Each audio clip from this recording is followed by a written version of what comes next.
Okay, ulitin po natin. Pakita po natin kung paano natin buksan ng storage natin ginawa. Ito, hawakan lang po natin dito. Mga boss madam. Yan. Okay, magandang araw po sa inyo mga boss madam. Thank you Lord, may panibago tayong gawa na customized. Okay, pakita po natin yung gawa natin na customized na storage box sa sopa. Buksan po natin. Okay.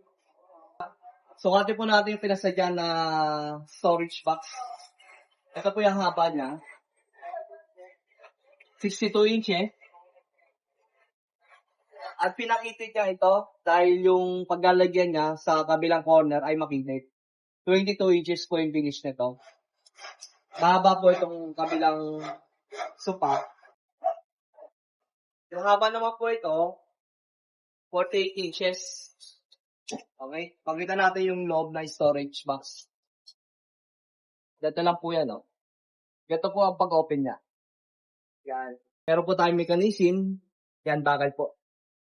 Matibay po yan. Yan, oh. Pakita natin yung loob ng storage box.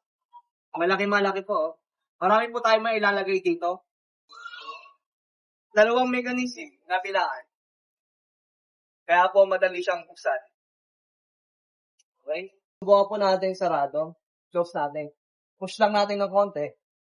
Kung saan na po magbababayan. Okay, ulitin po natin. Pakita po natin kung paano natin buksan ng storage natin ginawa.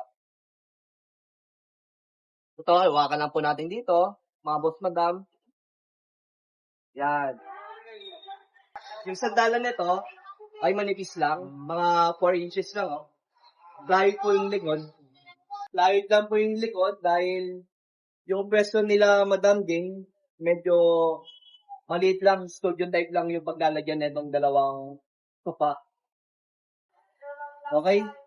Ito pong sofa na storage box. Pwede po tayo mag-customize size, color, po, design. Pwede po tayo mag-customize. Okay? Thank you po kay Ma'am Kim Rendon na nagpagawa sa atin. Taga-tayo naman po si Madam.